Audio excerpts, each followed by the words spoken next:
So hello and welcome to another episode of Stephen's Foils. Today is going to be my question and answer session, but before we go on to that, I'm going to give you a couple of updates. I do have one sort of big update, and that is because I bought another car.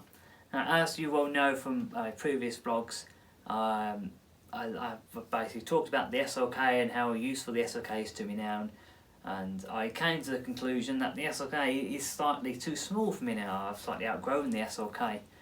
However, I can't actually get rid of the SLK. It's somehow got a bit of an emotional hold on me. As I mentioned before, I'm not really a sentimental sort of person, but actually the SLK is something I can't quite bring myself around to actually selling the SLK. So this was a bit of an issue because I do need a big car now, and that problem hasn't gone away by me deciding that I need to get the SLK. So what I basically done is gone out and made sure I've got myself a daily driver. And what I ended up buying was a 2012 B-Class. It's a B180 Sport, so it's nice and economical, but it's still got a nice spec on there. It's got things like full leather, cruise control, sat-nav, all those sort of nice luxury things that you actually still quite like. It's also quite practical.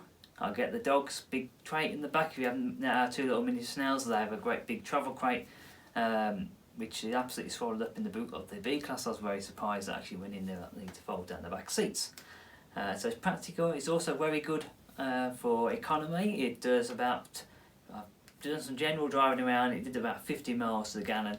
I also did a drive down to Devon recently in it, last week, and it did 60.1 on the way back up, and that was the average, so it's actually more like probably mid-60s, maybe even 70s. So I'm very impressed with that, and it also was £30 tax a year as well, so my wallet was very happy with that. So I'm really impressed with the B-Class. There will be a video coming up on that soon, hopefully next week if not the week after, and I'll go into a lot more detail about that, so I'm going to skim over that a little bit. Now I was actually going to go out in the B-Class and do my Q&A session while I was driving, but however I did have to wipe down all my questions here for the Q&A session. I didn't think it very good if I was driving along trying to read these, and to be honest I probably would forget about them if I didn't write them down, because I'm that sort of person. I'm very forgetful. Now the second reason that I haven't actually been out and filmed in the B-Class was because unfortunately we're in a very silly situation at the moment, and the great British public have decided to go out and do the usual thing and be a load of sheep. And I think that's quite unfair on the sheep, to be honest with you. The media, typical media, reported that there was a few petrol stations that were running low on fuel. Now I've experienced this firsthand. I've been to a couple of petrol stations and they haven't had the petrol that I wanted in, or there have been some pumps where I haven't got the right fuel in, or whatever. I haven't really noted that much. It's just been something in the last couple of months, I'd say, that I've noticed. I've gone to some pumps and they haven't quite got what I wanted, or I've had to then go somewhere else, or I've had to fill up with the premium fuel. Not really an issue. I don't let my car get that low that I'm desperate for fuel and have to stop off at the first place I get to. I try and plan ahead a little bit. But now they've decided to go out and all the public decided to go out and absolutely just keep blasting all the fuel, because the media report said that there was a slight, there was some petrol station not getting fuel and had to close down. The whole reason they were closing down was because to allow the stock obviously to fill up again. However, everyone's now decided to go and absolutely bombard the fuel stations and get lots of fuel now.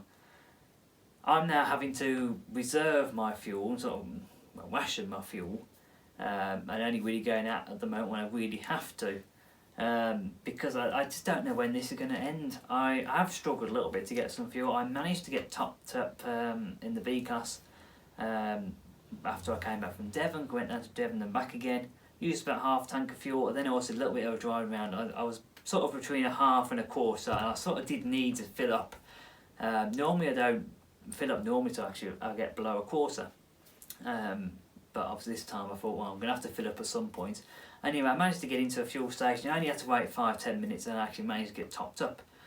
Again, it's one of them, I felt under pressure to get topped up because everyone else was getting topped up, but it's not as though I'm still going out in the car every day. I still use the B-Class most days of the week to go to work and back. I also have, my girlfriend had an accident recently. She had to go to physio appointments, so I have to drop her off because she can drive herself, but she just find it a little bit painful at time on her foot, and that she's having the physio on. So I try and drive her there if I can. So I do need a car to get around. Unfortunately, I do live in the countryside, and there's not many things nearby. We've got a little shop in the garage, and they've also got a mechanics workshop down there as well. And we have a church and a community hall in our village. So as you can imagine, not much that I can actually walk to around here. So I do need to go into Worcester to get things, which is our next sort of biggest city. And I also need to go to work as well. Now I really don't know why this has been such a huge issue that a few places have run out of fuel and everyone had to go out and panic buy. The same thing happened last March, just before we were put into lockdown. Again, they were predicting that maybe there might be a lockdown, and everybody went out and panic bought toilet rolls. Quite why toilet rolls they were so desperate for them, I don't know. Again, we ended up getting a pack, a big multi-pack, and we were fine, you know. By the time that everyone had forgotten about toilet rolls, they were getting back into the shops then, and we were fine, we had enough. And the same seems to be happening. So I actually wish the media would stop banging on about this petrol station crisis. The longer they go on about it, the more it will actually keep happening. We just need them to forget about it, it'll go out of people's minds. People realise there's enough fuel to go around. And the crazy thing is, if everyone had continued on as normal, we wouldn't be in this mess. But again, everyone's a sheep, and obviously the great British public aren't capable of thinking for themselves. So that's my little rant over. I'm going to move on to something a bit more positive now. I'm going to move on to all my questions. I did put on my socials and also asked on my YouTube channel about if anybody had any questions, submit them to me. I had a few people submit them to me, so thank you very much if you did ask a question. I'm going to start off with one that nobody asked on my socials or on YouTube, but I do get asked this question quite a lot, and I got asked recently at Cars in the Park in Lichfield. And that's what colour are my SLK alloys. Now I had my SLK alloys redone. They were diamond cut before, which I absolutely loathe, because the problem is then the diamond cut on the surface of them, they all get pitted, and once it starts pitting, that's it, then you need to have them redone. Now this was the case for my SLK, and they were starting to look a bit tatty. The rest of the car looked really nice, but the wheels were actually starting to look a little bit tatty, and again the water got underneath the diamond cut surface and was starting to make them look a little bit tacky, so I thought I need doing. So I went and I actually did a colour which is called Shadow Chrome. Now Shadow Chrome isn't necessarily a colour, it's a type of finish. And you can basically go from sort of silver colour, silver light grey colour, all the way to like a darker grey, much darker, like a graphite grey. Mine's a relatively light grey colour, and I thought it'd just be something a little bit different from the usual silver. Now, I really like them. And probably next time though I will go back to having a silver. That's because again I just want something different. I'm not a fan of diamond cuts, so I wouldn't get a diamond cut again. I probably would go back to having a silver finish. But anyway, that is my question. If there's one question I get asked the most, that is the one question that actually, you know, really people always ask me all the time. So that is why I thought, right, let's get that one out of the way and done with. No doubt I will get asked that question again at some point in the future.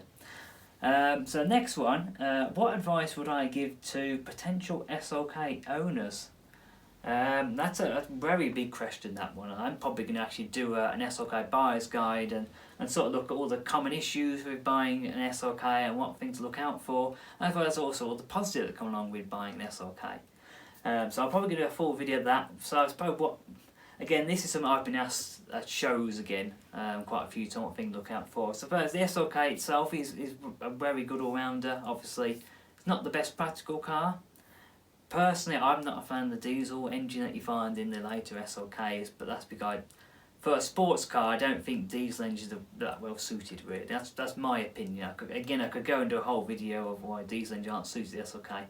And also little things like looking out for obviously the condition of the car, service history, all those sort of obvious things. And also on the SLK, some of the bright red paintwork, Mercedes have admitted they had a bad batch of paint. And what happens with some of the bright red SLKs of the same era as mine is that the paint starts to peel and lacquer starts coming off. Now if you do have this, and this is the advice someone's already got a red SLK, if this does happen, you can take this to a Mercedes and they should do that complimentary for you. They shouldn't charge you for a respray of the whole car, and that is the only way you will actually get over this problem, is having a respray. It was unfortunate for Mercedes because unfortunately they'd already sprayed a load of cars this colour by the time they'd actually realised there was an issue with the paint. So I don't necessarily blame Mercedes for that, but they are the ones that should be picking up the bill. Any other issue with the SLK? Generally they're well solid put together cars. They are a Mercedes after all, they are German, so they are well put together. But as I say, that's the sort of obvious things that I'd look out for. Nothing really particular that I can think off the top of my head that will go wrong with SLKs.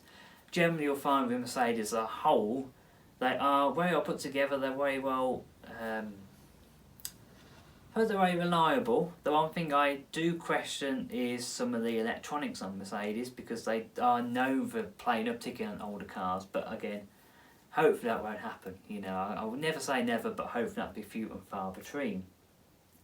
As I say, I'll go into a bit more detail about what to look out for when I do my other buyer's guide for an SLK. So, next question I have is, how did I choose the model of SLK? So how did I choose my SLK?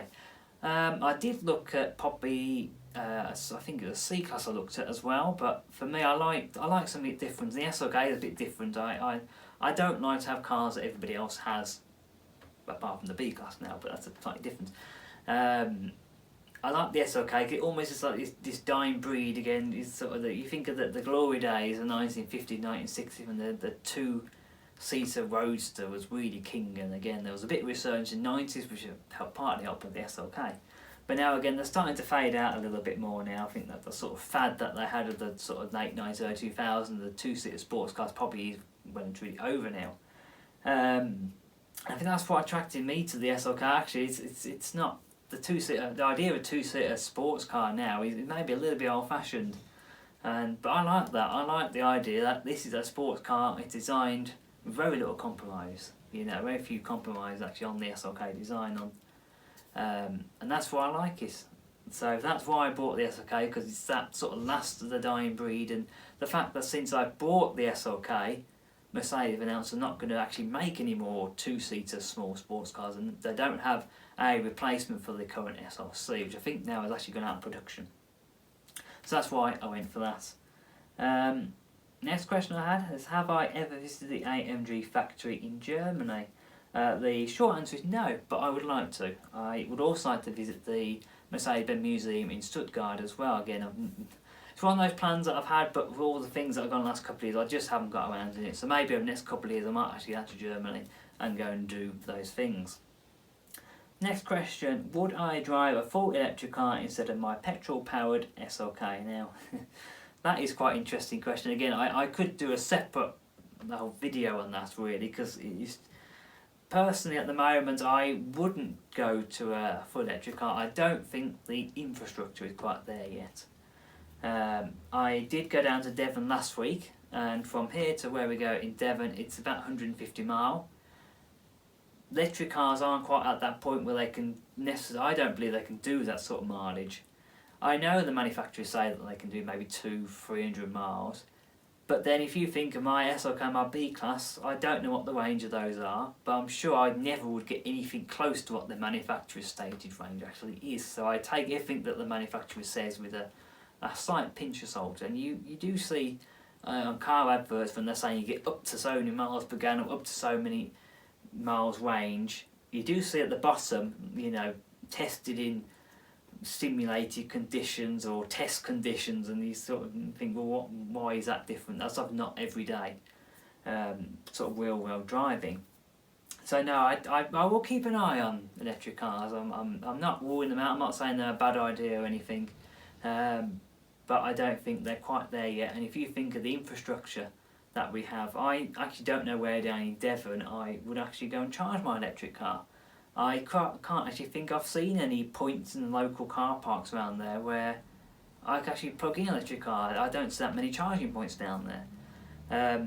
I'm one of those people that suffers with range anxiety. I do in both of my cars. I look at another quarter and I start to think, oh, actually I do need to start thinking about filling up now whenever I get to a quarter of a tank. So I don't think we're there yet.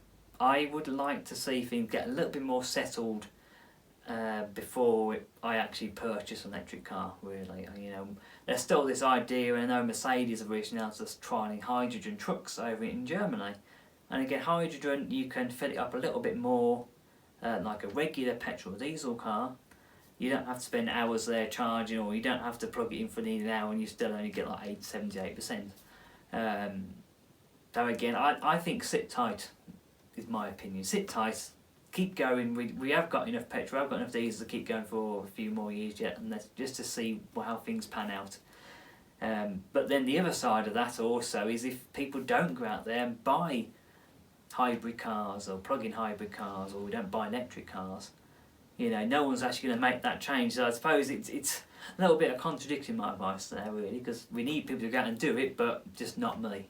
It would be my advice. So I hope that makes sense. Again, I could do a whole video on that, but my short answer is not quite yet. I wouldn't buy a full electric car. I don't think the infrastructure is there yet. And perhaps if I was the type of person that just tatted around for a little bit, but I do like to drive around and travel around, you know, longer distances.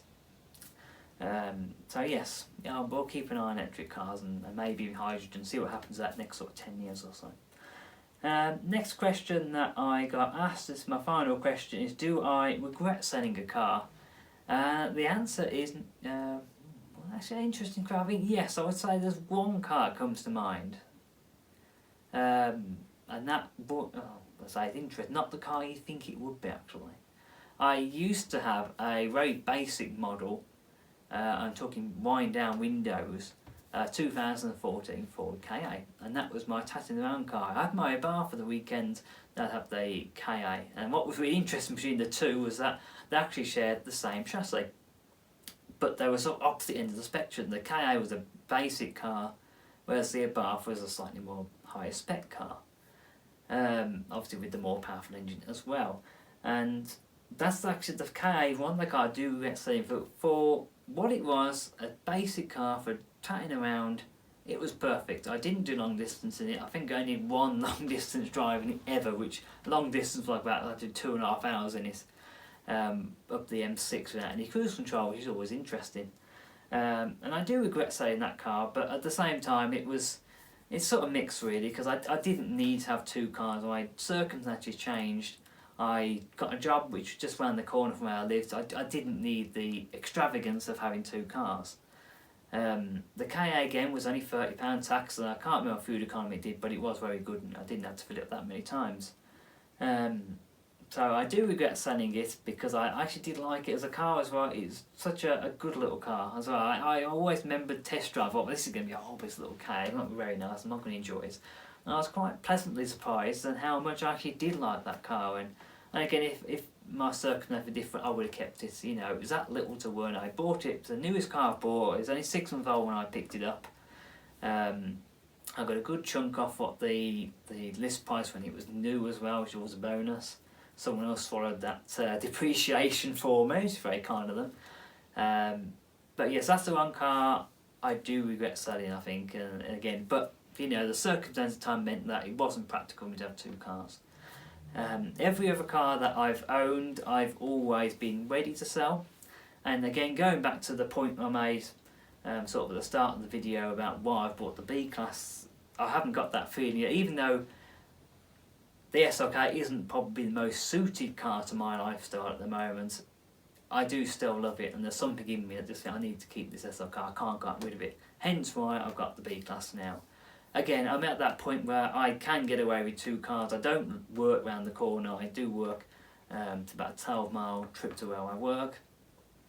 Plus also, again, if I want to take the dogs out, I can take the dogs out. If my girlfriend's got her Land Rover, I can then go and take the dogs out, and you know, we can do stuff together as well with the dogs. So that's very good. I'm very happy that I bought the B-Class, and I'm lucky. I'm very lucky that actually I can have two cars. I'm in that position where I can have two cars. I'm in that circumstance where I can.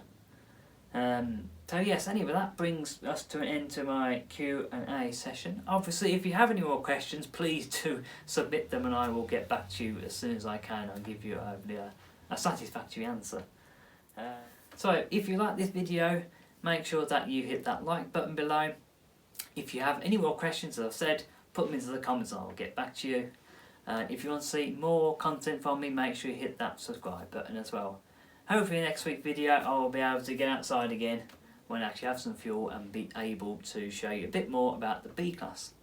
So it's goodbye from me now, and I will see you next time.